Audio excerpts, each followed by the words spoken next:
para a conferência de encerramento com a professora Cíntia Fleury, do Conservatório Nacional das Artes, e esta conferência será presidida pela presidente da AFIRS Internacional, Véronique Attia, a quem agradeço e passo a palavra. Obrigada, Véronique.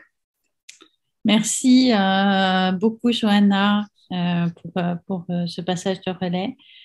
Cynthia Fleury, bien évidemment, nous sommes ravis de vous accueillir et je crois que pour une conférence de clôture en éducation, cela va permettre d'ouvrir la voie à de nombreux travaux de recherche par la suite. Donc, quelques mots sur ce que j'ai retrouvé de votre parcours.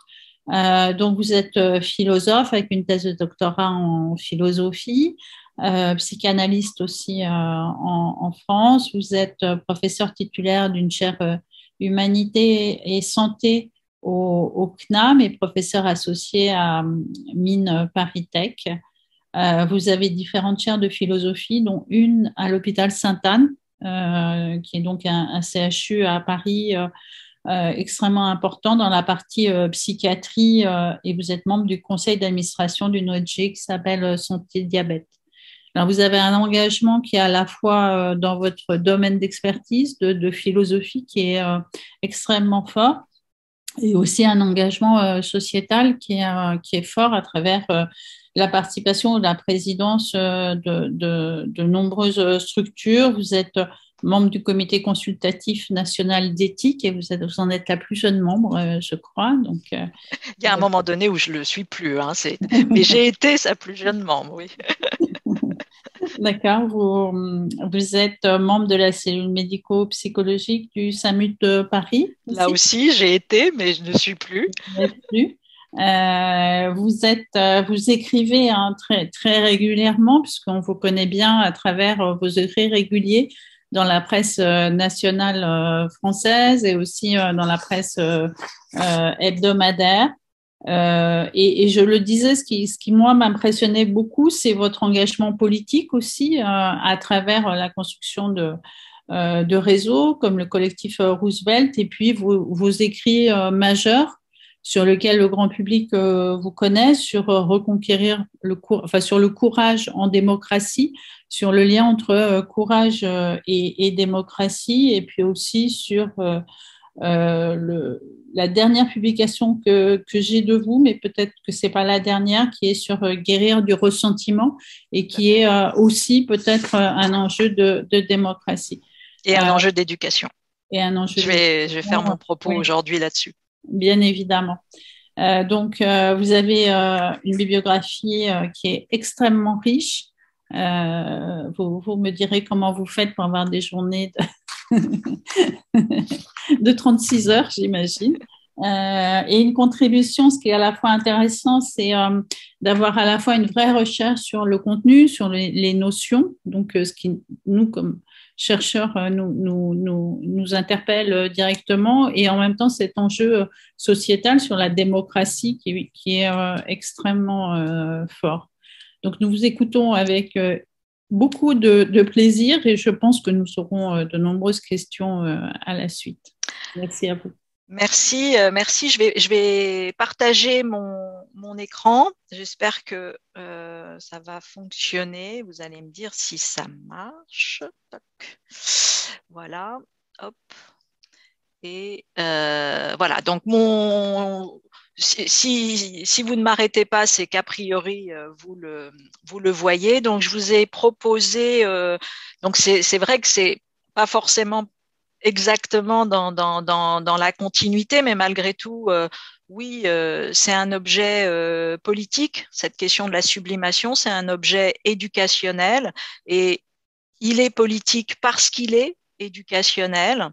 Donc, et bien évidemment, il est également psychique. Je vais essayer de raconter. Moi, c'est vrai que je travaille sur les liens entre la qualité du principe d'individuation, qu'on pourrait appeler un principe de subjectivation, comment on fait advenir un sujet, et puis de l'autre côté, comment cette qualité du principe d'individuation vient consolider la démocratie l'État social de droit, alors que généralement oppose l'individu essentiellement par, comment dire, on définit l'individu par l'individualisme, et donc je fais une grande différence entre l'individualisme dans ses dérives potentielles et le principe d'individuation. Bien évidemment, on peut avoir un principe d'individualisme en philosophie, on appelle ça l'individualisme méthodologique. Moi, je suis un grand défenseur de l'individualisme méthodologique, mais on sait très bien et on connaît toutes les critiques, à juste titre d'ailleurs, d'un individualisme comment dire, plus pervers, plus rétréci, plus centré sur lui-même, plus égocratique, et comment cet individualisme peut mettre à mal, en revanche, des logiques collectives. Donc, mon enjeu, c'est de faire travailler le principe d'individuation et, encore une fois, la consolidation de l'État social de droit. L'éducation à la sublimation, pilier de la lutte contre le ressentiment individuel et collectif. Pourquoi cet objet-là? Parce que ça me paraît être l'objet aux confins, encore une fois, du travail analytique. Donc, je suis psychanalyste, c'est-à-dire que l'objet de la cure me paraît être, bien évidemment, le diagnostic d'une souffrance, le diagnostic d'un schème, d'un pattern, d'un schème de répétition, donc la verbalisation autour d'une névrose, etc. Donc tout l'aspect compréhension, diagnostic, mais fondamentalement, l'objet en analyse n'est pas simplement la verbalisation, le dire de cette névrose, c'est une forme de résolution de cette névrose. Et en fait, ce n'est jamais une résolution puisque cette névrose, elle ne se résout pas, donc on est d'accord, mais elle se sublime. Donc la question de la sublimation, elle est nécessaire parce que sinon, vous avez une névrose qui prend la main et éventuellement, à l'intérieur de cette névrose, vous avez un objet très dangereux, une passion triste absolument terrible et qui, elle, met en danger le sujet et qui s'appelle le ressentiment. Et mon travail, c'est de vous présenter cet objet, le ressentiment, de montrer que c'est un objet qui est trop peu investigué, trop peu étudié et par ailleurs qu'il a une traduction politique, il a une traduction collective dans la sphère publique. Et donc, à ce moment-là, non seulement c'est ce qui met à mal le principe d'individuation, mais c'est également ce qui peut mettre à mal l'État social de droit ou, entre guillemets, la démocratie. Donc, on a un objet qui est là aux confins, au carrefour de la psychanalyse, des sciences sociales et de la philosophie politique. Donc, c'est ça qui m'intéresse. Donc, j'ai préparé donc un propos pour revenir d'abord sur ce que Freud appelle les 3 métiers impossibles. Voilà. Ensuite, vous proposez une définition freudienne, pas que en l'occurrence, mais notamment de revenir un peu sur une des définitions possibles de la sublimation. Quand est-ce que commence cet apprentissage à la sublimation? De faire un focus sur Wilhelm Reich, notamment parce qu'il nous permet, en tant qu'auteur, de faire le lien entre le collectif et l'individuel, et c'est un des auteurs qui revient, comme Freud et d'autres, sur des invitations, entre guillemets, à l'éducation, à l'aptitude de la liberté. Donc, qu'est-ce que ça veut dire que cette éducation à l'aptitude à la liberté et comment il faut apprendre sans cesse l'organisation libérale de la vie pour se préserver du ressentiment, à la fois individuellement et collectivement. Et puis, terminer sur une proposition qui est une proposition personnelle où j'essaye de définir qu'est-ce que je peux entendre par principe d'individuation, qu'est-ce que je peux entendre par sujet et comment, bien évidemment, au travers d'une figuration qui s'appelle le tiaz. Le tiaz, c'est un terme qui vient du grec et qui est tout simplement qu'on pourrait traduire en français par tiaz ou par cortège. Hein. Vous savez, c'est notamment cette cohorte de personnes qui accompagnent Dionysos, grande figure métamorphique. Et donc, je raconte comment j'essaye de vous expliquer qu'est-ce que j'entends par principe d'individuation, et qui lui-même renvoie à ce thias, donc à quelque chose d'extrêmement plastique, d'extrêmement mobile, de difforme et de métamorphique, et puis également d'intergénérationnel, d'intergenré, parce que le thias, il y a énormément de choses. Donc, c'est ça qui m'intéresse de montrer comment, voilà, c'est une conception extrêmement extensive du sujet.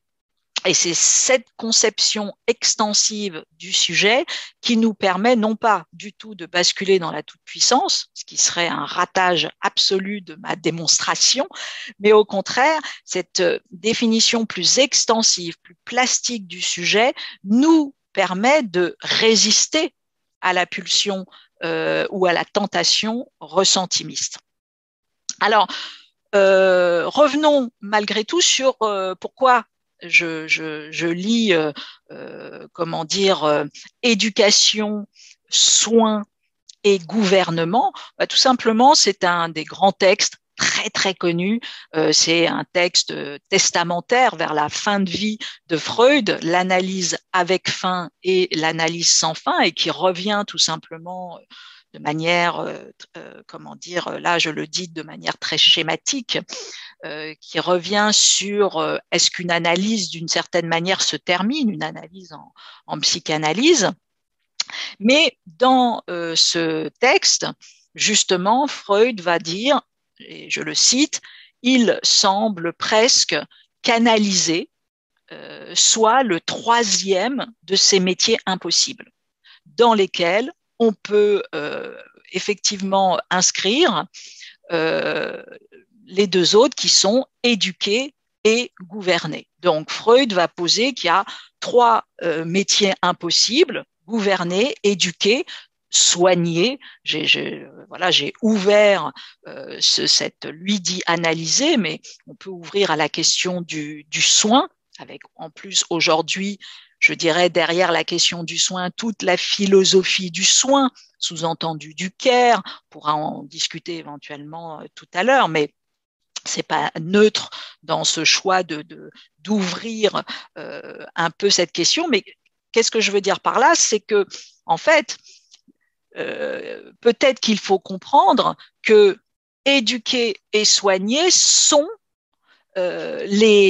fondamentalement les actes qui nous permettent d'aller vers le gouvernement de soi-même, pourrait dire Foucault, et le gouvernement des autres. C'est-à-dire éduquer et soigner comme les conditions de possibilité d'un acte de gouvernement digne de ce nom. Et en fait, ça a été tout mon objet, si vous voulez, de politiser fondamentalement l'amont du gouvernement et de moins m'intéresser au régime, de moins m'intéresser à la vie parlementaire, même à tout ce qu'on peut appeler la vie institutionnelle et les institutions de la démocratie, qui sont absolument clés pour définir la démocratie. Mais tout mon enjeu a été de montrer qu'en fait, en deçà de ces institutions démocratiques, il y avait quelque chose qui était presque encore plus fondamental pour faire émerger un sujet, c'était bien évidemment la question de l'éducation et la question du soin. Et donc, et qui peut-être forme d'ailleurs une même question, puisque en plus, à l'intérieur de la philosophie du care, on voit très très bien, je prends juste un moment, sur par exemple quelqu'un comme Winnicott, psychiatre, pédopsychiatre, les années 50, et Winnicott, quand il définit le care par rapport au cure, il va aller chercher la question de la mère, et il va dire que le care, c'est quoi? C'est le holding et le handling, donc c'est le fait de porter et de comment dire, prendre soin de l'enfant. Donc ça va dans une question très physique, mais en fait fondamentalement c'est plus immatériel puisqu'il dit à un moment donné, c'est l'élaboration imaginative de la mère. L'élaboration imaginative de la mère, ça veut dire, dit-il, que la mère donne à l'enfant le sentiment qu'il peut attendre quelque chose de ce monde, hein, et que il peut attendre quelque chose de ce monde et que lui-même est attendu par ce monde. Et ça, c'est ça le soin. Tout ça pour dire que l'attention dont va bénéficier un enfant, l'attention, le soin à l'enfant va permettre à cet enfant d'ouvrir son système motivationnel et son système exploratoire, c'est-à-dire qu'on passe du soin reçu au soin porté sur les choses, porté sur les êtres. Donc on voit très bien qu'il y a un continuum des soins. Et donc, là, en tout cas, une des thèses de Winnicott, c'est parce que j'ai reçu ce soin, notamment, je serai à même de développer moi-même une qualité d'attention à moi-même, mais aux autres et aux choses. Et la qualité d'attention aux choses, ça s'appelle la connaissance, ça s'appelle l'éducation. Donc, en fait, on voit quand même, malgré tout, que chez tous ceux qui ont reçu cet amour, ce soin, cette attention, cette adresse d'un autre être, eux-mêmes sont capables de faire grandir plus aisément un système exploratoire. Et d'ailleurs, le care, le cure, la curiosité, tout ça, c'est une même étymologie. Donc, moi, je m'inscris vraiment dans cette histoire qui fait un continuum des soins et donc qui relie l'acte de gouverner précisément à l'acte de soin et à l'acte d'éducation, comme si c'était les institutions les plus fondamentales de la démocratie et d'une certaine manière presque suffisantes.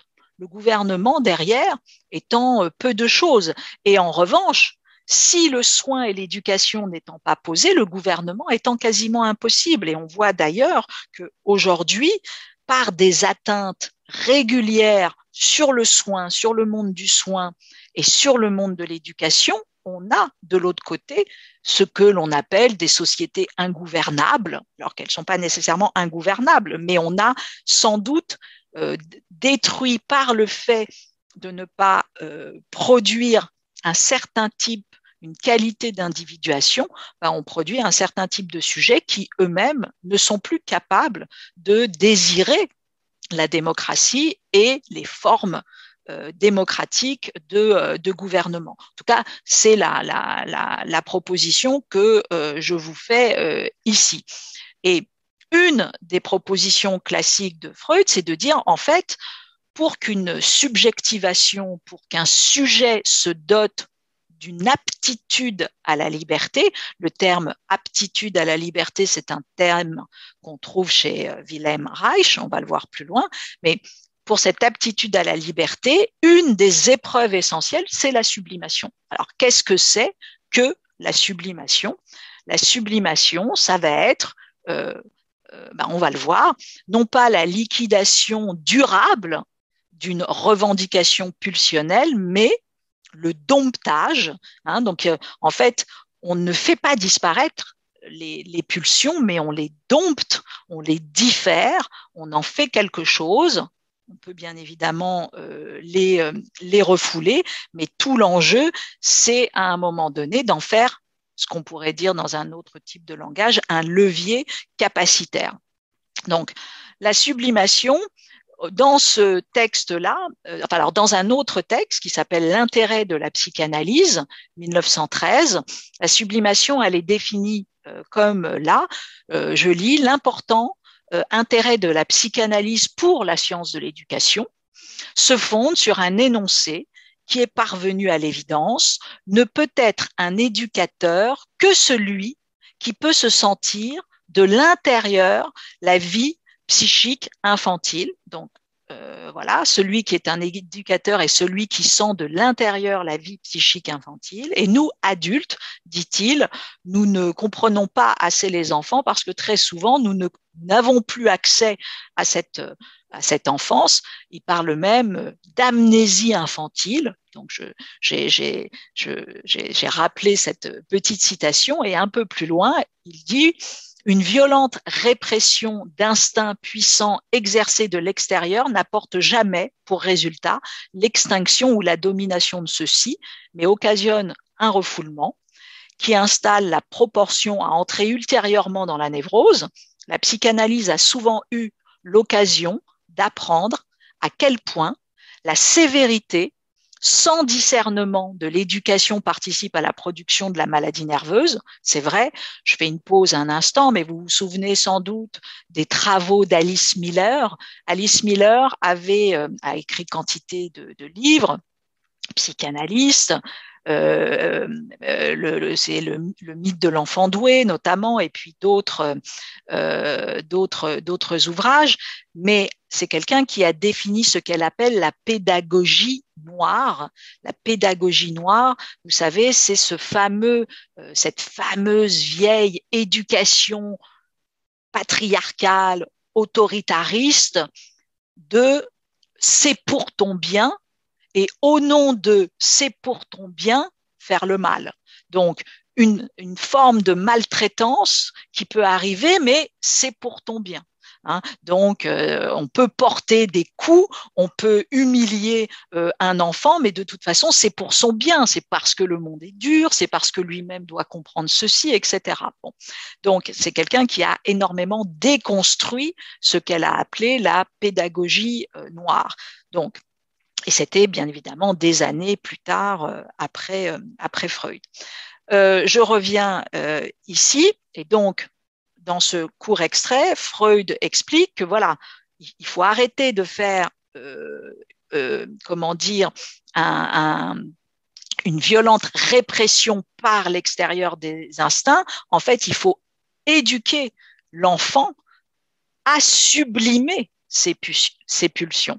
Et donc, par le processus dénommé sublimation, c'est l'enfant qui va arriver à sublimer des pulsions ou des buts primitifs vers des buts plus précieux. Et justement, comment il fait ça? Il fait ça avec une éducation qui est psychanalytiquement éclairée. Rassurez-vous, mon Dieu, je ne fais pas du tout la promotion de la psychanalyse freudienne, mais simplement parce que voilà, le monopole de l'analyse n'est pas psychanalytique. Hein. Donc, ce qui est intéressant ici, c'est le processus de sublimation et de comprendre par notamment le biais de la psychanalyse, comment on peut aller travailler sur cette transformation, ce domptage des pulsions et comment on peut s'éduquer à ce domptage des pulsions. La sublimation des instincts, c'est le grand texte comment dire, presque des années 30 de Malaise dans la civilisation. La sublimation des instincts constitue l'un des traits les plus saillants du développement culturel. C'est elle qui permet aux activités psychiques élevées, scientifiques, artistiques, de jouer un rôle si important dans la vie des êtres civilisés. Donc, on voit très clairement que la sublimation, c'est le principe culturel essentiel, c'est un principe même civilisationnel, nous dit Freud, et c'est tout simplement ce qui nous permet de faire face à l'univers de nos pulsions mortifères, hein, de nos pulsions tristes, de nos pulsions notamment du ressentiment. On va venir définir le ressentiment.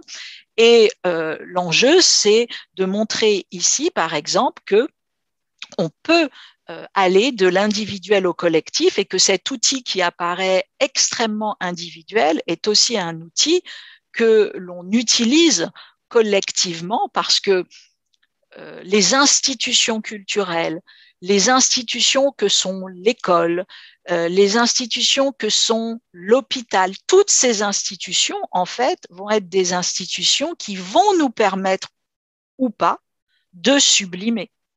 Hein, et justement de nous aider à lutter contre les tentations ressentimistes qui sont les nôtres.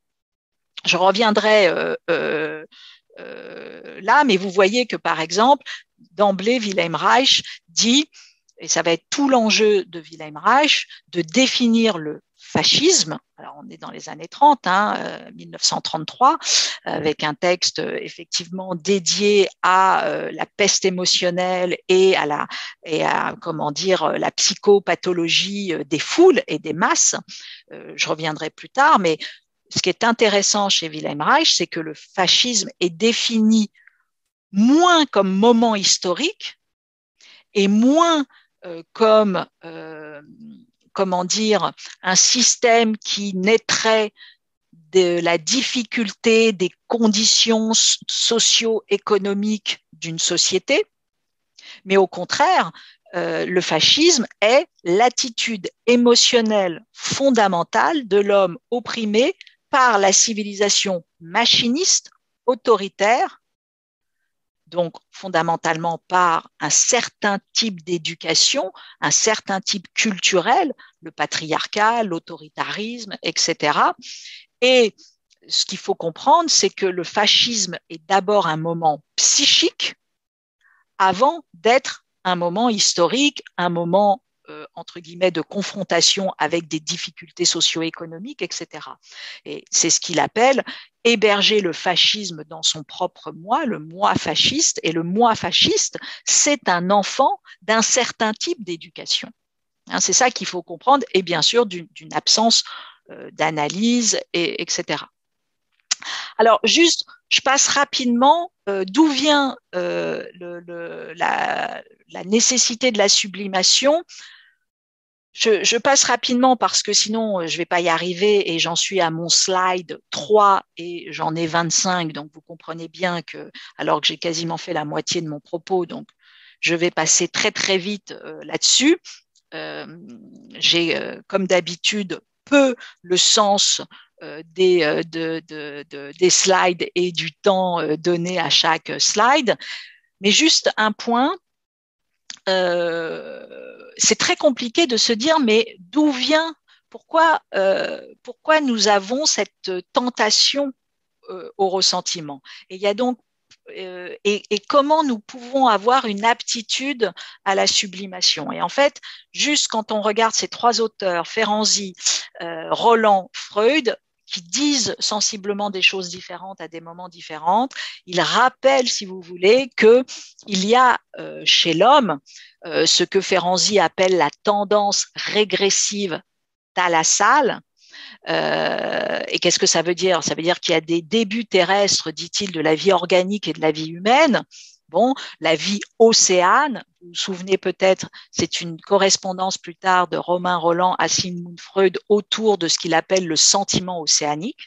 Donc, ça veut dire quoi? Ça veut dire que de façon originelle, nous avons ce sentiment océanique. Nous avons ce besoin de faire un, d'être dans la plénitude. Le seul souci, c'est que nous sommes manquants, nous sommes du manque, hein, nous sommes un trou, dira Lacan, un traumatisme, hein, et non pas un traumatisme, un traumatisme. Il fera un jeu de mots pas simple à traduire pour, et je suis désolée, mais voilà. Donc, nous sommes à la fois un manque, nous sommes constitués par la finitude, mais nous sommes un manque très particulier qui désire, aspire et ne vit sa plénitude que par le sentiment océanique. Hein, c'est rapide, je caricature un peu, mais donc c'est cette difficulté très particulière de l'homme d'être nourri d'une certaine manière que par l'infini, lui qui n'est que fini. Et donc, bien évidemment, ce hiatus produit, si ce hiatus n'est pas sublimé, ça produit définitivement un désenchantement, voire une dépression, voire une mélancolie sévère, voire également un ressentiment. Donc, vous voyez, c'est depuis le départ, de toute façon, nous avons cette fébrilité-là et cette force en même temps.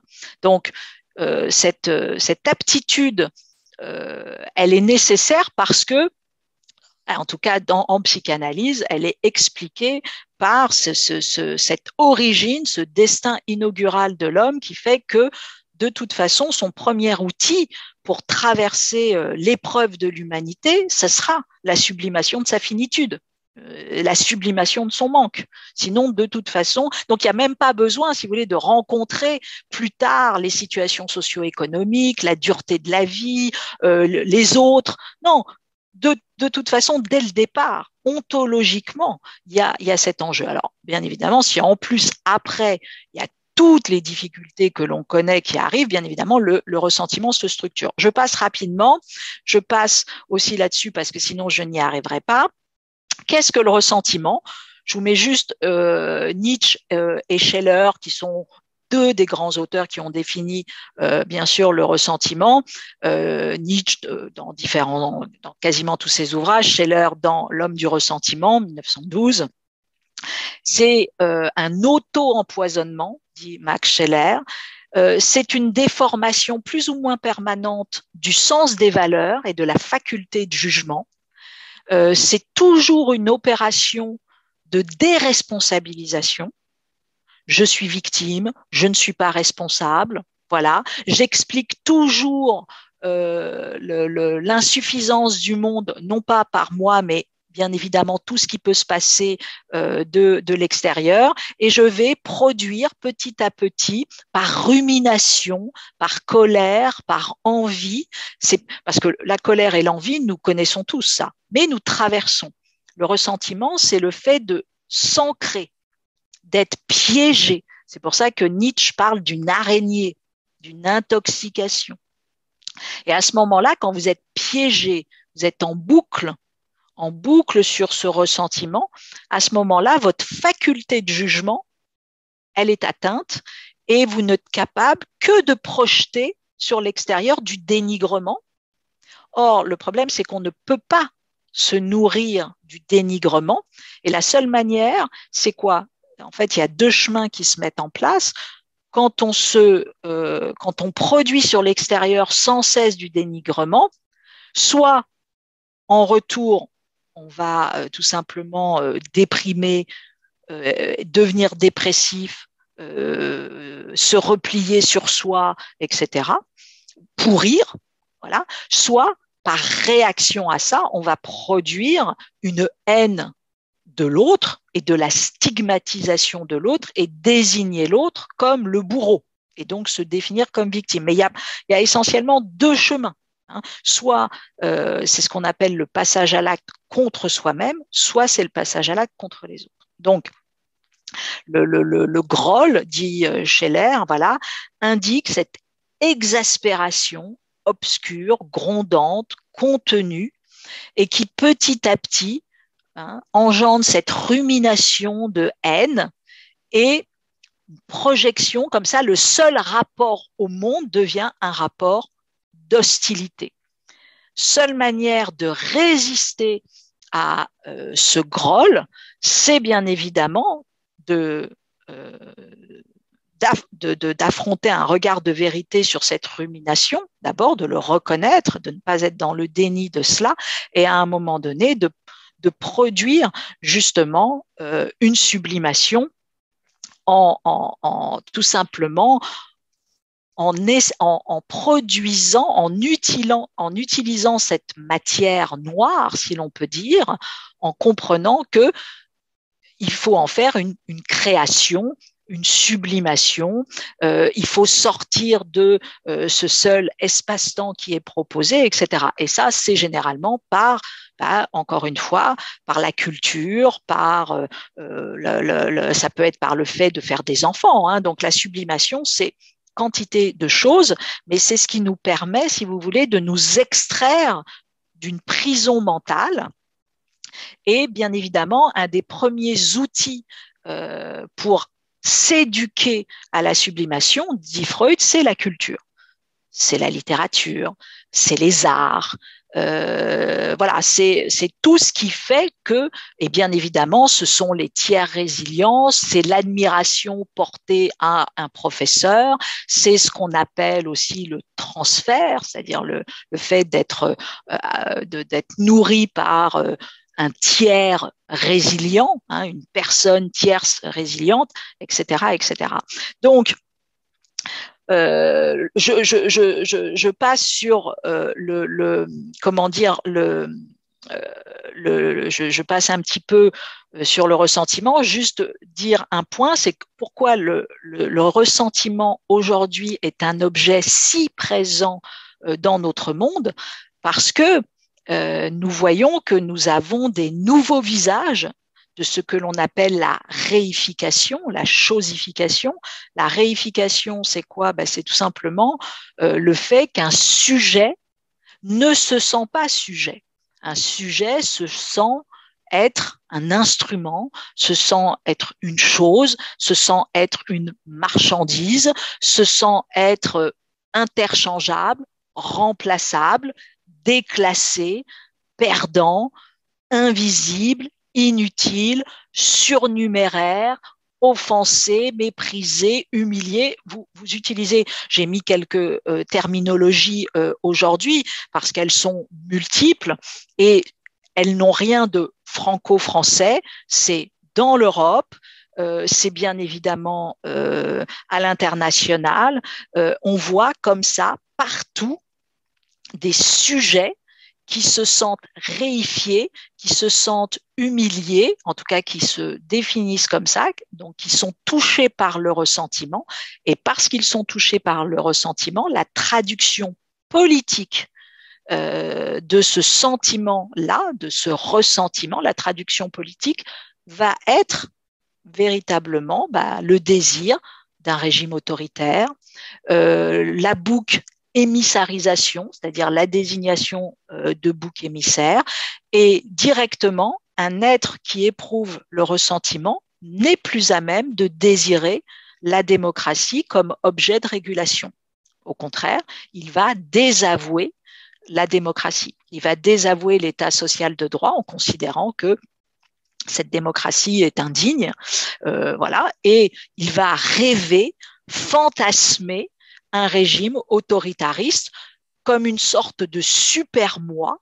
Hein, pourquoi? Parce que précisément comme il n'est pas capable d'aller travailler sur sur cette notion de la sublimation, il va vouloir qu'un grand autre le répare dans son narcissisme. Et ce grand autre, le réparant dans son narcissisme, c'est un chef généralement autoritaire. Donc, je dis juste ici que un des auteurs importants aussi, qui a beaucoup travaillé sur éducation, psychanalyse, philosophie politique, principe d'individuation et en même temps défense de l'état social de droit, c'est Cornelius Castoriadis.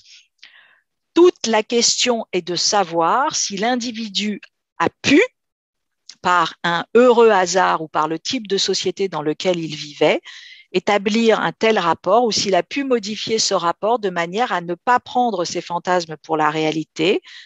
Est-ce que cet individu, dit-il, est lucide sur son propre désir?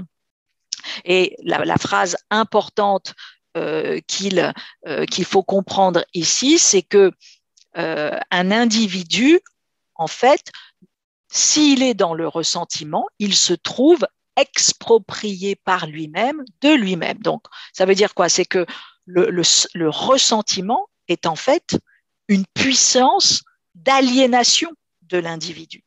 C'est ce qui ne lui permet plus de produire un sujet. Donc, c'est pour ça que c'est l'objet majeur, c'est un des grands objets majeurs de l'éducation, parce que c'est sans doute un des plus grands dangers pour mettre à mal notre sujet.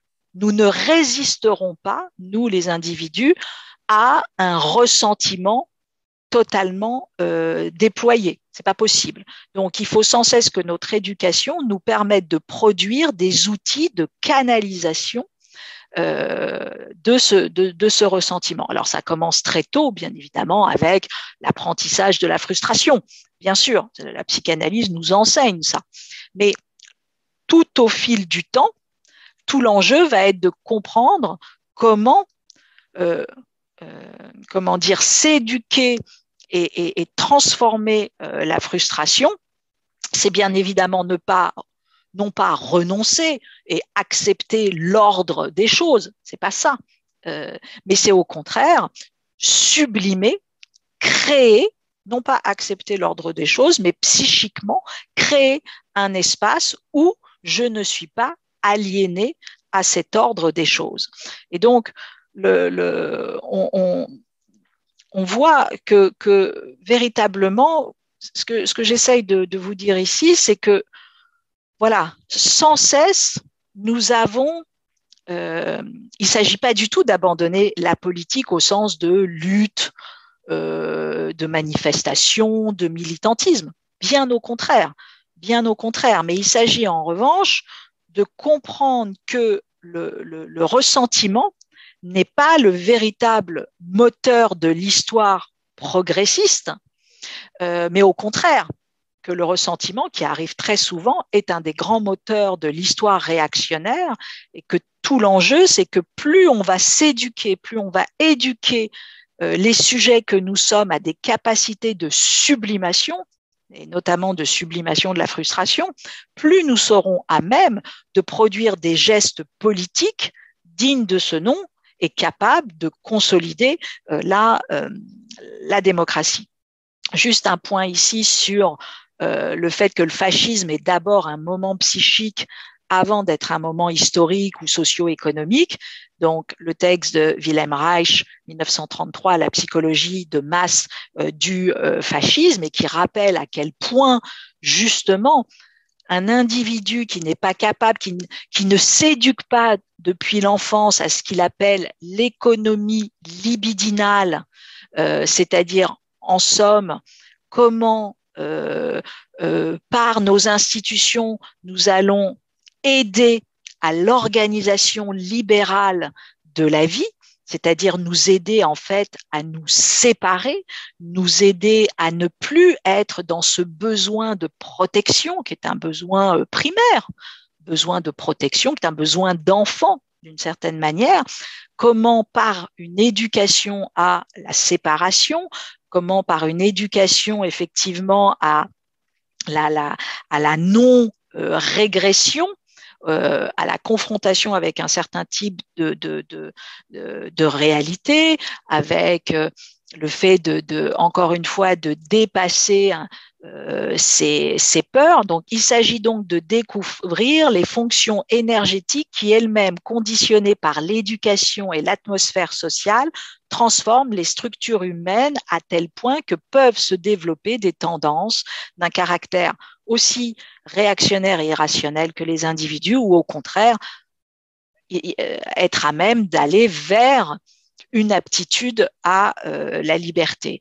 Donc, ça paraît extraordinairement simple, hein, et c'est extraordinairement simple, mais comme objet premier de l'éducation, c'est l'aptitude à la liberté. C'est même pas, vous voyez, c'est même pas la liberté, parce que peut-être que la liberté d'un être n'existe pas. Sans doute pas, d'ailleurs. On pourra en discuter lors éventuellement des questions. Et peut-être que même, c'est ça mon propos final, qu'un sujet n'existe pas, que le sujet est une fiction régulatrice. Ce que je crois, je ne sais même pas s'il y a du sujet, je ne sais même pas s'il y a une liberté. Sans doute pas. Ce qui est certain, c'est qu'il y a un principe de sublimation du manque constitutif de l'homme, de la finitude constitutive de l'homme, de la frustration constitutive de l'homme, et que c'est ce principe d'effort de la sublimation qui définit ce qu'est l'éducation, et c'est elle qui ensuite va venir préserver la possibilité d'un gouvernement démocratique. Donc voilà, donc c'est pour ça que ça, entre guillemets, que ça m'intéresse la sublimation, parce que c'est une sorte d'en-deçà et d'une sorte de vertu opérationnelle très importante de l'éducation et qui va ensuite permettre de faire advenir une vie en collectivité sous régime humaniste ou entre guillemets démocratique. Donc l'aptitude générale à la liberté, dit Wilhelm Reich, ne peut être obtenue que par la lutte quotidienne pour l'organisation libérale de la vie. L'organisation libérale de la vie, c'est l'organisation critique, réflexive, non patriarcale, capable de remettre en cause, bien évidemment, la servitude volontaire, ce que en psychanalyse aussi on pourrait appeler le nom du père, c'est-à-dire capable de déconstruire l'autoritarisme qui se cache derrière l'autorité. Donc, l'autorité, concept nécessaire, l'autoritarisme, non. Donc, et bien évidemment, cette aptitude générale à la liberté ne peut être obtenue que par la lutte quotidienne pour l'organisation libérale de la vie. L'organisation libérale de la vie, c'est les forces culturelles, la culture, l'éducation, le soin, les mœurs, c'est tout ça. Hein. Donc, encore une fois, c'est tout ce qui va nous permettre de rendre nos démocraties gouvernables au sens où, en fait, nous essayons de promouvoir un auto-gouvernement de soi-même, parce que c'est quand même ça qui est intéressant en démocratie. Hein, c'est non pas d'aller vers un système qui serait comme beaucoup disent aujourd'hui, une démocrature, c'est-à-dire en gros une démocratie que extérieure, mais fondamentalement autoritariste, liberticide. Bon, or on voit très bien aujourd'hui que on est de plus en plus dans à la fois des individus qui critiquent cette démocratie et une démocratie qui a tendance à de plus en plus se normaliser en état d'exception, en banalisation d'état d'exception, et souvent cet état d'exception est bien évidemment liberticide. Je dis juste ici les avatars actuels de la tentation ressentimiste, bien sûr les questions fascisme, antisémitisme, populisme, etc., mais simplement on voit très bien que tout l'essentialisation de la victimisation aujourd'hui, le besoin indéfini de réparation, les vexations narcissiques, tout ce qu'on appelle la rivalité mimétique, tout ça, la haine, la misologie, la haine du discours et la haine comme modalité première, le discours d'hostilité comme modalité première sur les réseaux sociaux, etc., tout ça, ce sont des avatars très actuel de la tentation ressentimiste. Donc, c'est pas du tout, bien sûr, les comment ça s'appelle, la post-vérité, donc le complotisme, tout ça, j'ai pas assez de temps pour développer ça, mais il y a un invariant ressentimiste commun à tous ces phénomènes qui sont des phénomènes de réductionnisme très très fort et de perte fondamentalement de la faculté de juger et donc de la qualité du discernement. Je termine et ça fera un petit peu plus, on dépassera les 45 minutes, mais qu'est-ce que le sujet ? Et notamment 3 propositions, mais encore une fois, l'analyse et la singularité de chacun fait que nous trouvons nos voies de sublimation. Mais il y a 3 grands principes pour faire advenir cette sublimation et notamment ce principe d'individuation, ce que on peut appeler l'imaginatio vera, l'imagination vraie, le pretium doloris et la vis comica. Et moi, j'ai travaillé plus spécifiquement ces notions. L'imaginatio vera, c'est tout simplement le fait que notre rapport au réel, je dis bien au réel, à l'événement, à l'émergence, à ce qui va advenir, à ce qui fera événement demain et non pas à la réalité sociale d'aujourd'hui. La réalité sociale d'aujourd'hui n'est pas assimilable au réel. Le réel est plus vaste que la réalité d'un instant T. Donc, le rapport au réel, c'est un rapport qui passe par l'imagination, qui passe par ce que l'on appelle la faculté de conception, la faculté agente, c'est une faculté créatrice.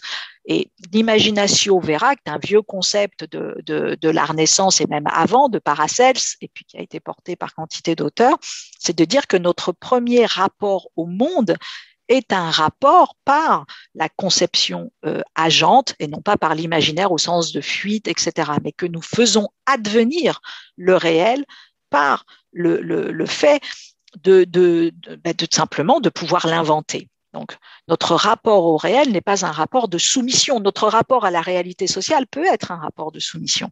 Notre rapport au réel est un rapport qui passe par la conception de ce qui pourra advenir. Et c'est ça aussi qui fait le réel. Donc, et bien évidemment, c'est de la sublimation. Le Praecium Doloris, c'est de rappeler que le prix de la douleur, que non pas, je ne suis pas du tout doloriste, donc je ne considère pas que la douleur est source de vérité, mais que la vérité est source de douleur. Donc, de fait, se confronter au réel, se confronter au vrai, c'est prendre le risque d'une douleur et renoncer sous prétexte de ne vouloir pas prendre le risque de cette douleur. À ce moment-là, si on refuse, si systématiquement on renonce au risque de la douleur, effectivement, de fait, on se mettra à côté de la pensée, de la radicalité de la pensée, etc. Donc, le Praecium Doloris, c'est ce qu'on pourrait appeler le risque de penser. Et le risque de penser, ça peut effectivement, on peut se faire mal. Mais seulement, ce risque de penser, il est indissociable du sujet. Le sujet n'existe que par le risque de penser. Et ce risque de penser peut effectivement parfois emmener à un certain type de fracas. Sauf que renoncer à ce risque du fracas, c'est ne jamais naître en tant que sujet. Voilà. Et puis la vis comica, c'est la force comique. Et bien évidemment, un des très très grands principes de sublimation, c'est l'humour, c'est la possibilité de sortir littéralement de l'espace-temps ici et maintenant et de produire par l'humour, par l'ironie, par la sublimation et la symbolique, la symbolisation de l'humour, un autre lieu, un autre espace où tout d'un coup je peux faire advenir un sujet alors même que le monde qui est devant moi est absurde, insupportable, pas drôle du tout, mais par un pas de côté, par le fait de différer, hein, c'est ça la sublimation, on diffère, on se déplace à la fois horizontalement et on se déplace verticalement. Je termine, le Thias, Dionysos, voilà pour moi ce que c'est un sujet. Un sujet, c'est pas une personne, parce que ça, c'est notre corps qui nous donne cette illusion-là, mais une figuration possible du sujet. Et je pense que si on éduquait nos enfants à dire, bah, tiens, tu sais, un sujet, c'est aussi tout ça. Alors, je ne veux pas du tout les rendre schizophréniques, hein, mais leur montrer que c'est quelque chose de très, très plastique aussi. C'est quelque chose qui est en train de se faire.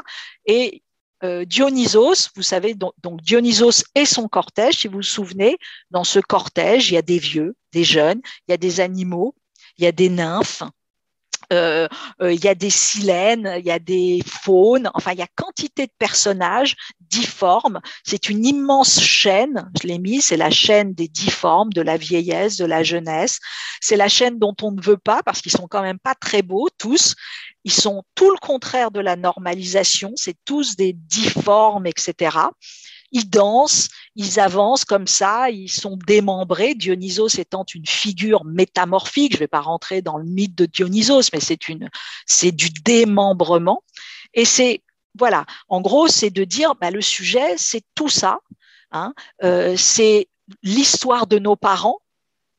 Et Dieu sait si la psychanalyse nous raconte que nous sommes porteurs des névroses intergénérationnelles, nous sommes porteurs des névroses civilisationnelles, des mémoires collectives. Donc nous avons de toute façon tous ces déterminismes-là qui sont en nous. Et dans cette grande ronde, dans ce thias, dans ce cortège, dans cette danse, qui a l'air d'être effectivement saugrenue, qui a l'air un petit peu absurde, à un moment donné, nous produisons une aptitude à la liberté, mais très clairement, cette aptitude à la liberté, je ne sais pas si, encore une fois, elle existe.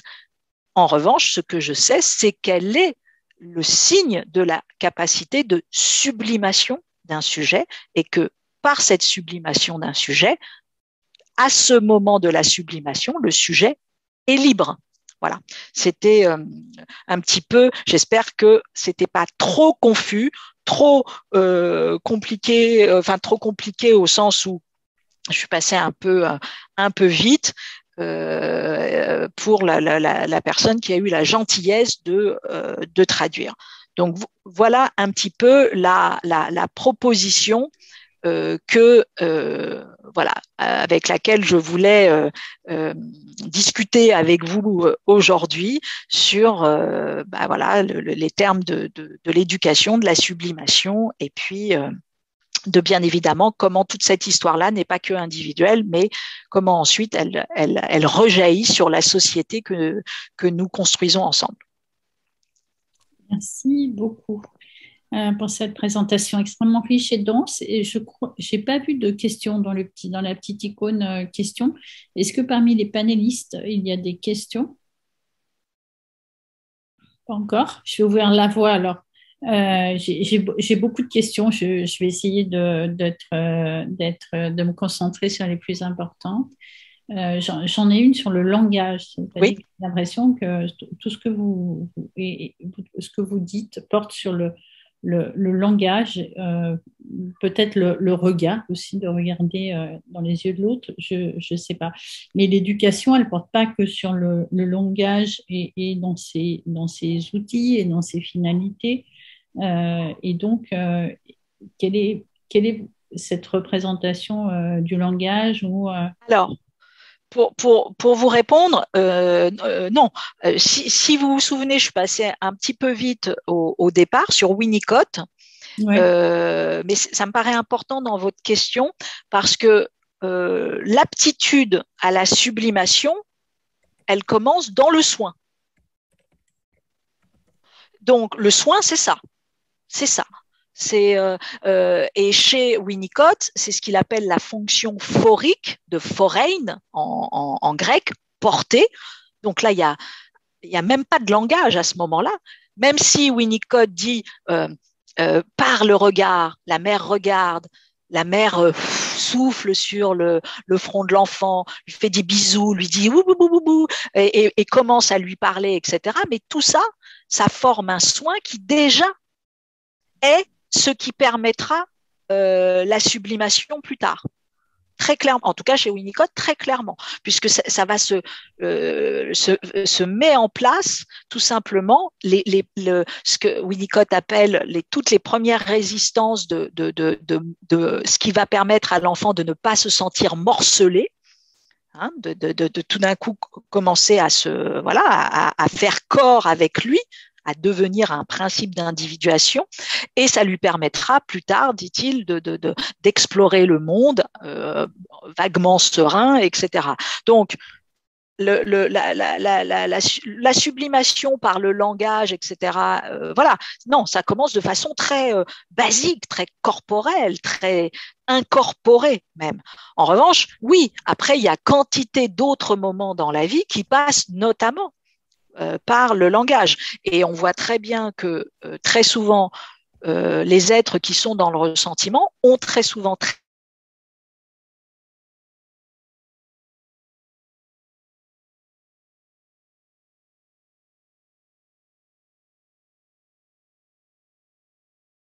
vite une atteinte sur le langage. Ils vont d'ailleurs considérer que le langage n'est plus...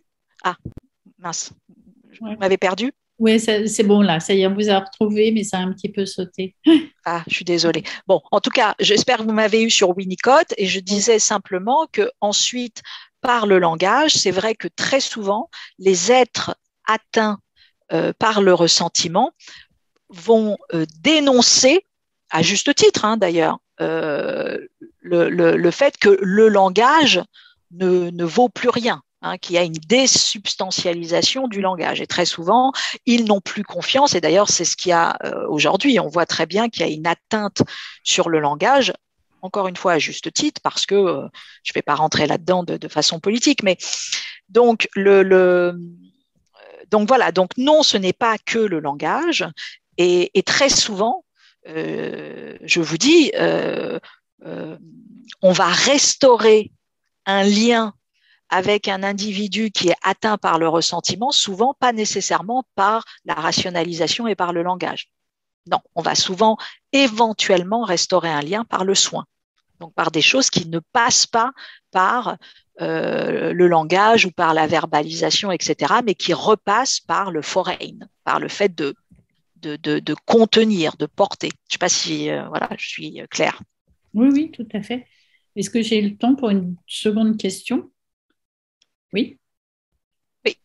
Ok, super, merci beaucoup. Alors ma question, elle est en vrac, je la formule en même temps que je la pose, donc on va remettre l'idée dans le bon sens après. Il y avait un élément, c'est au cours du XXe siècle, on voit bien qu'on est dans ce que, enfin pour moi, dans ce que vous avez présenté, il y a un côté institution qui est très fort, c'est-à-dire gouverner, éduquer, analyser. Là, pour le coup, on est dans des institutions qui sont très, très fortes. Alors, je sais que ce n'est pas votre terrain, mais ces institutions, elles ont aussi, pas que, mais elles ont aussi une finalité de conformité, d'intégration sociale. Donc, on joue sur deux jambes où Tout à fait. à la fois de la conformité et de l'imagination. Et d'où l'énorme travail que ça demande, dans tous les cas en éducation, pour être bien sur ces deux finalités. Oui, et je dirais malgré tout, vous avez raison sur ces deux finalités, voire pour ma part, j'aurais tendance à dire que nos institutions sont trop portées sur la normalisation et sur une certaine idée de la standardisation et donc de la réification pour plein de raisons, et notamment parce que elles ont été dernièrement envahies par la rationalité instrumentale, parce que c'est quand même ça, tout ce qu'on a appelé le new management public, et qui est tombé sur les hôpitaux, qui est tombé sur la police, qui est tombé sur la magistrature, qui est tombé bien évidemment sur l'éducation, etc., etc. Donc, et justement, on a oublié à quel point les institutions n'avaient pas que ce rôle de normalisation, de consolidation de l'ordre. C'est très foucaldien, hein, c'est très Foucault, hein, ce que je raconte ici. Lorsqu'il parle d'assujettissement, le problème, c'est que dans l'assujettissement, il y a le danger de la soumission, mais il y a aussi la production d'un sujet. Bon, nous avons des institutions ces dernières années qui ont perdu accès à une aussi des vérités des institutions, c'est qu'elles doivent être des forces de sublimation des pulsions primaires des individus. Et que si elles ne sont que des principes, entre guillemets, de réification, elles ne produiront pas des individus capables ensuite de protéger les institutions démocratiques. Ça ne fonctionnera pas.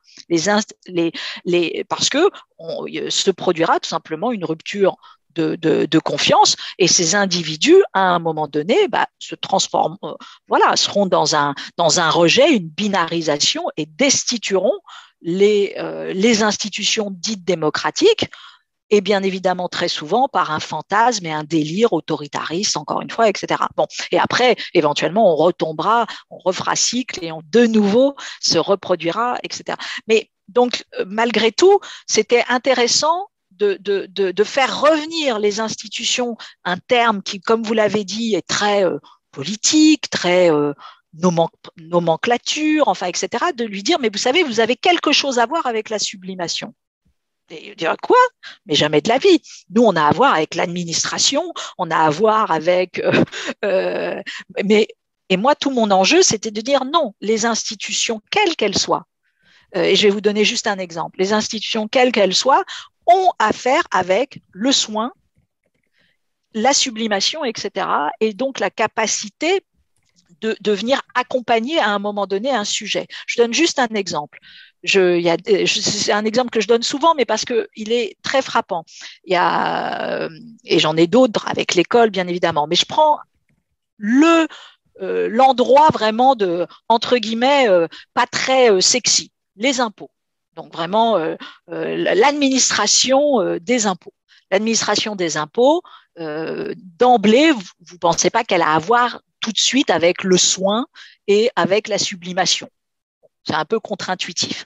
En fait, il y a des années, j'avais quantité de patients, j'en ai un petit peu moins aujourd'hui parce que justement, je les renvoie vers les impôts maintenant.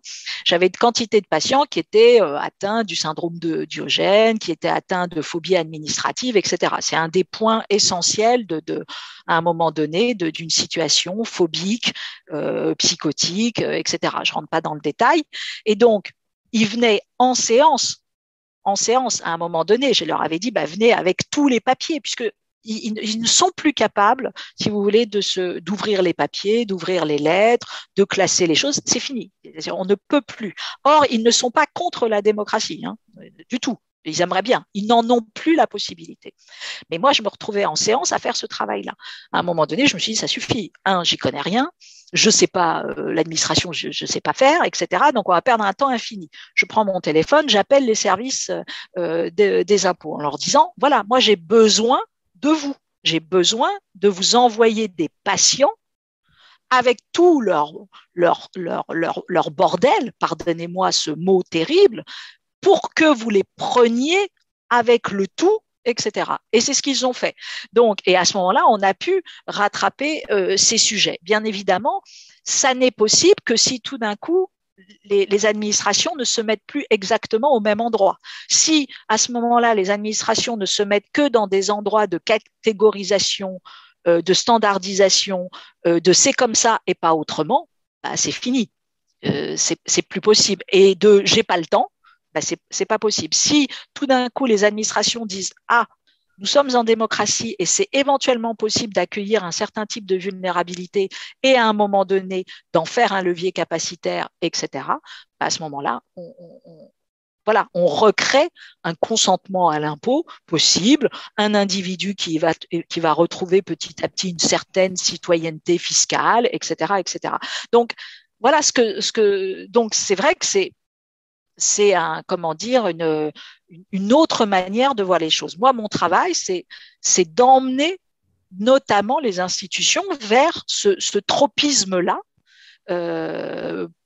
pour essayer de leur dire que c'est nécessaire aujourd'hui de recréer ce soin avec les individus parce que par ailleurs, il y a des grands phénomènes d'effondrement.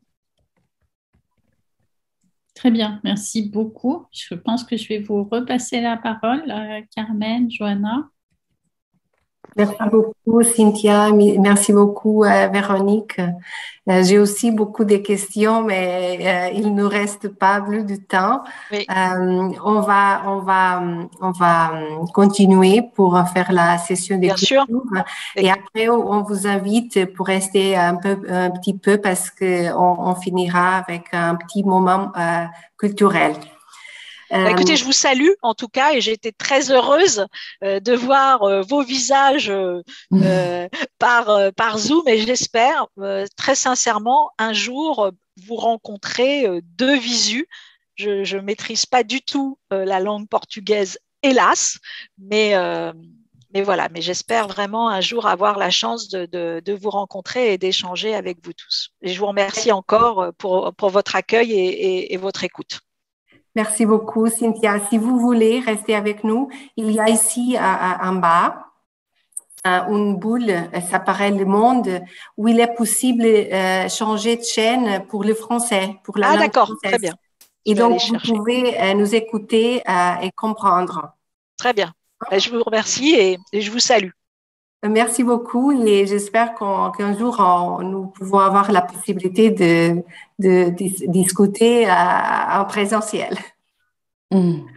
Merci beaucoup. Tá bem. Então, passamos à sessão de encerramento do 29º Colóquio da AFIRSE Portugal e eu gostaria de agradecer muito a todos aqueles que contribuíram para a dinâmica e também no âmbito da organização deste evento, nomeadamente aos conferencistas, aos colegas que presidiram as conferências, aos oradores e moderadores das mesas redondas, aos nossos ilustres convidados, um agradecimento muito especial à professora Maria Teresa Estrela e aos professores Albano Estrela e João Pinhal, pelo apoio, pelo incentivo e pela inspiração que nos continuam a dar, e também hoje, de uma forma muito particular, porque contámos com a vossa presença. Muito obrigada. A todos os participantes que dinamizaram os simpósios e apresentaram as comunicações individuais, e a todos aqueles que assistiram a este colóquio.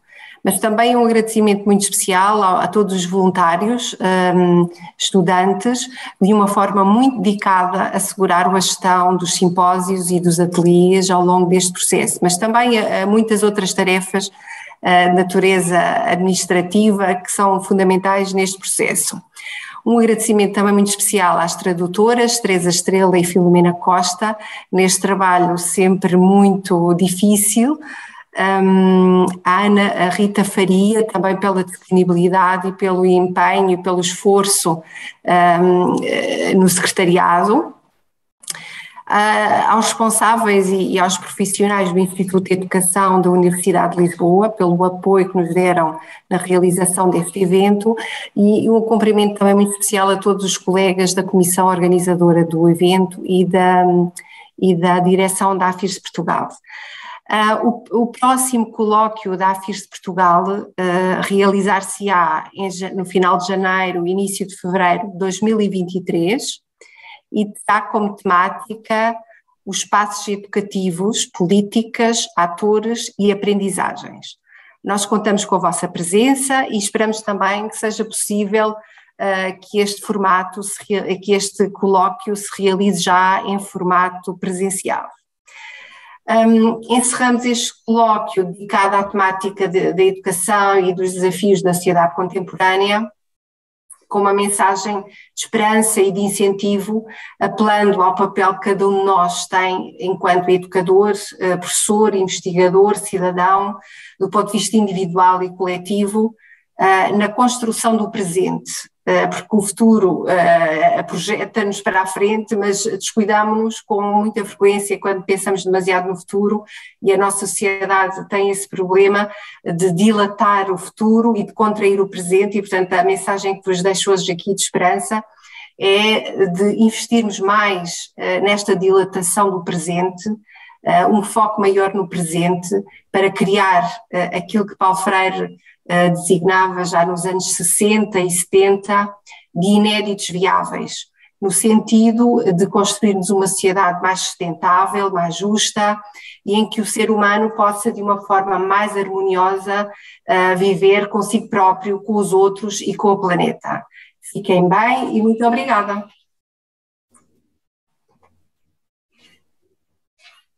Passamos, Carmen. Ouve-me? Sim. Ok. Walter, bem-vindo a esta sessão de encerramento. Fechamos como abrimos, com um momento musical e com um fado, como não poderia deixar de ser. Quem esteve no ano passado na sessão de abertura já conhece o Walter. Quem não conhece, o Walter é ator e cantor também. Acho que vou encurtar a tua apresentação, Walter, porque tu poderás fazê-lo melhor. Poderás fazê-lo melhor com a tua voz e com aquilo que tens por nos oferecer neste bocadinho agora. Obrigada. Bem que sim, obrigado pelo convite mais uma vez. É sempre um gosto estar aqui convosco. E pronto, vou aqui partilhar convosco um bocadinho daquilo que é a minha vida também, além do teatro como fadista, e trazer aqui 3 fados que eu escolhi, que para mim são muito bonitos e têm mensagens muito belas. Vamos começar com um fado tradicional, o Pedro Rodrigues, com um poema chamado Duas Lágrimas de Orvalho, que foi popularizado pelo Carlos do Carmo. Já na sessão anterior cantei o fado do Lisboa Menina e Moça, também do Carlos do Carmo, e nada melhor do que outro para terminarmos em grande. Ora, vamos a isto.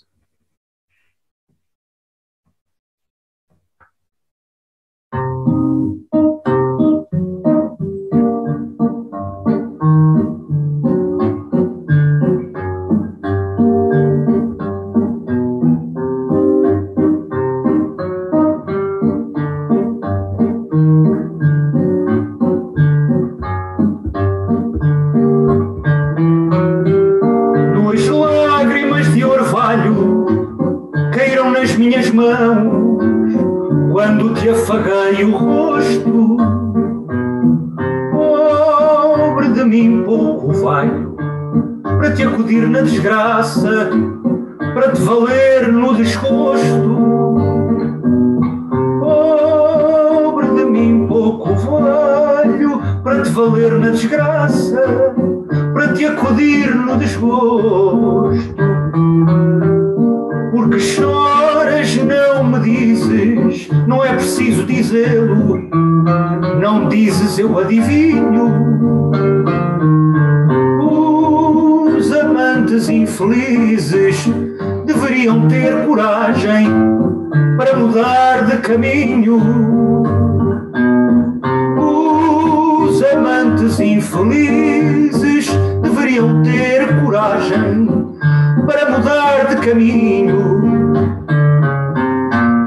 Por amor damos alma, damos corpo, damos tudo, até cansarmos na jornada.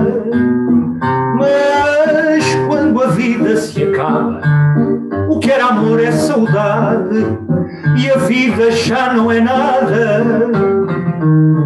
Mas quando a vida se acaba, o que era amor é saudade, e a vida já não é nada.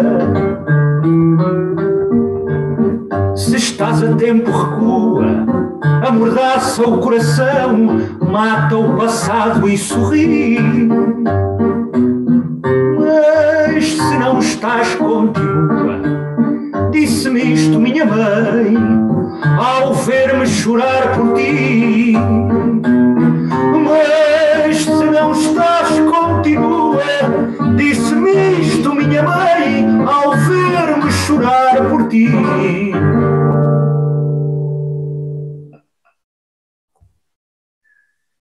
Aqui temos o nosso primeiro poema num fado tradicional. Eu não canso-me de repetir que, para quem não está dentro do que é o fado, às vezes pode parecer confuso. Os fados tradicionais não são aqueles que se cantam por tradição, mas sim são músicas que já existem, que são centenas, e nas quais nós colocamos poemas diferentes. Podemos colocar vários poemas, dependendo da métrica, conseguimos colocar vários poemas nesses mesmos fados tradicionais. E agora, em seguida, vou cantar outro que é curioso, porque é uma letra do Vinícius de Moraes, que não era fadista nem escritor de fado, mas foi uma adaptação que o António Zambujo, um cantor português, fez deste tema para um fado tradicional, que é o fado de perseguição. Ele fez apenas umas adaptações na letra do português do Brasil para o português de Portugal e ficou bastante... ficou incrível, na minha opinião. Vamos então a isso, que é a parte técnica a funcionar.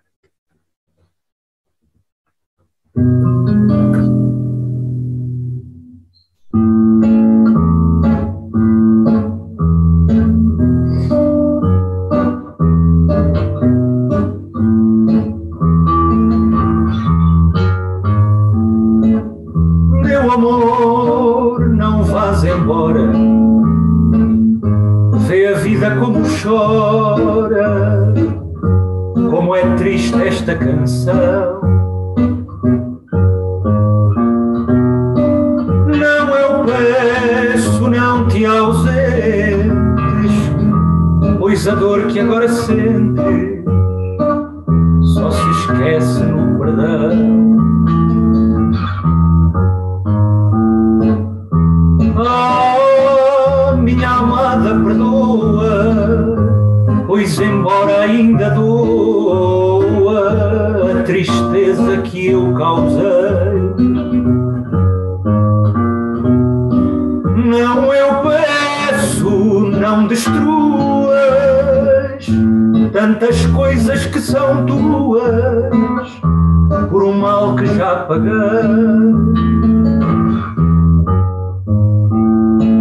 Minha amada, se soubesse da tristeza que há nas preces que a chorar te faço eu.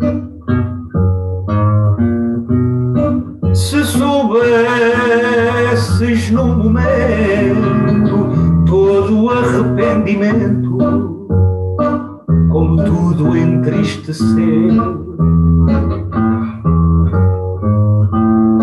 Se soubesses como é triste eu saber que tu partiste sem sequer dizer adeus. Meu amor, tu voltarias e de novo cairias a chorar nos braços meus.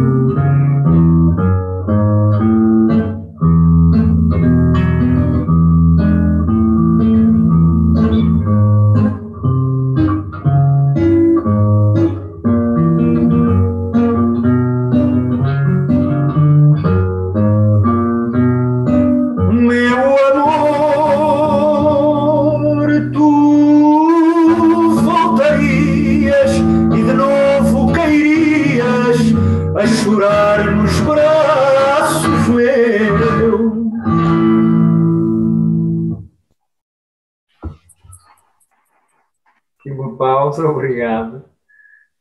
Este poema eu acabei por não dizer, mas o nome da música é Apelo, se alguém depois quiser ver a original ou mesmo esta versão do António Zambujo, que é, a meu ver, o poema é lindíssimo e a versão ficou também incrível. E para terminar, vamos a mais um fado tradicional. Esta sessão foi dedicada aqui aos fados tradicionais, o fado Alvito, com o poema Sagrada Mentira. Vamos lá.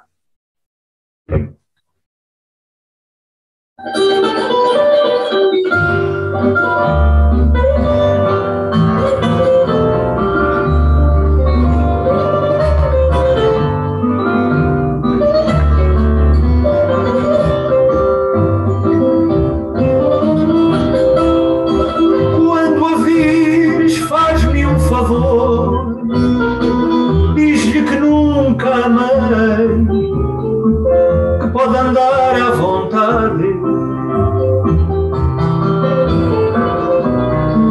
e que todo aquele amor que mentindo lhe jurei foi pura leviandade.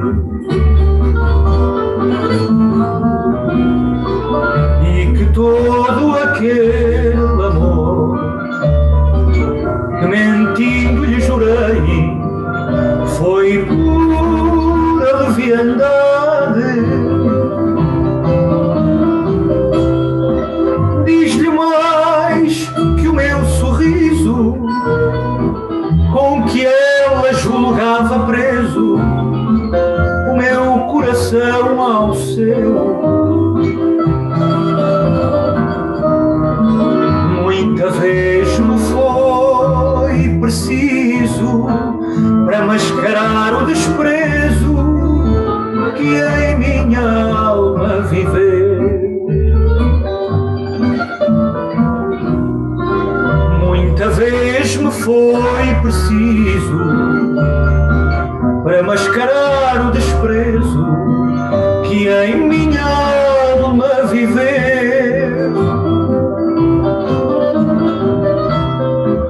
Anda, vai dizer-lhe agora que não choro ao ter perdido algum amor verdadeiro.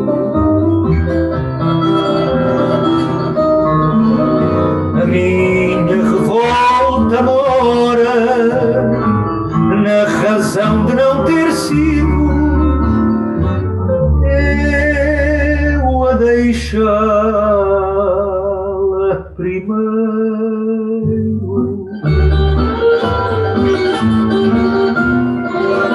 A minha revolta mora na razão de não ter sido eu a deixá-la primeiro.